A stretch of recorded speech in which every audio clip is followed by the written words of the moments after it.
కుటుంబ భారం పెరిగి మానసిక క్షోభతో అనారోగ్యానికి నిరుడి కవిత మృతి చెందడంతో తల్లి తండ్రి లేక అనాథలుగా మారారు పిల్లలు. సిద్దిపేట జిల్లాలో నిరుడి భాస్కర్ విఆర్ఏగా బాధ్యతలు నిర్వహిస్తుండగా మృతి చెందారు. భర్త మరణంతో నిరుడి కవిత కుటుంబం రోడ్డున బారిన పడింది. గత ప్రభుత్వం విఆర్ఏ వ్యవస్థను రద్దు చేయడంతో నిరుడి కవితకు ఇరిగేషన్ శాఖలో అటెండర్ ఉద్యోగం కల్పించారు. అయితే గత 6 నెలలుగా ప్రభుత్వం జీతం ఇవ్వకపోవడంతో ముగ్గురు పిల్లలను పోషించడం కష్టంగా మారిన కవిత అనారోగ్యానికి గురై మృతి చెందారు. అనాథలుగా మారిన పిల్లలను ఆదుకోవాలని స్వచ్ఛంద సంస్థలు ముందుకు వచ్చి సహకరించాలని గ్రామస్తులు కోరుతున్నారు.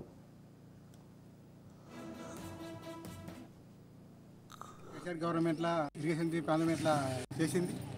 దానికి జీతం రాక ఇబ్బంది పడి ఆ కల్పన నొప్పి వచ్చి గడ్డలు అయి ఇబ్బంది పడి చచ్చిపోయింది. దానికి గవర్నమెంట్ ఏమైనా ఆధారం ఉంటే పిల్లలని ఆదుకోగలనని మా మనవి. నా పేరు వచ్చి లక్ష్మీనారాయణ, నీరుడి. గ్రామం వచ్చేసి కొలుగురు, గజ్వేల్ మండలం, సిద్దిపేట జిల్లా. ఏదైతే రాత్రి నీరుడి కవిత చనిపోయిందో గత హయాంలో కానీ గత ప్రభుత్వంలో కానీ ఆమె అసలుదారుగా ఉండేది.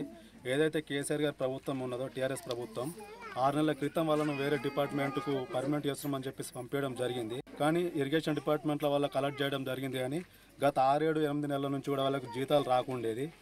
ఆమెకు గతంలోనే ఒక 3-4 సంవత్సరాల క్రితం భర్త చనిపోయినాడు. కుటుంబ పోషణ మొత్తం పిల్లల చదువు కానీ పోషణ కానీ ఆమెను చూసుకునే పరిస్థితి ఉండేది. ఆమెకు భూమి కానీ ఏది లేకుండేది. ఆమె రెక్కల కష్టం చేసి పిల్లలను చూసుకునేది.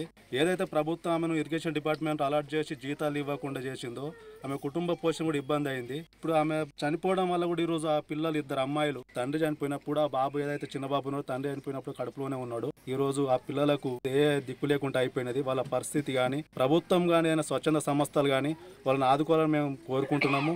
మొన్న కేసీఆర్ గవర్నమెంట్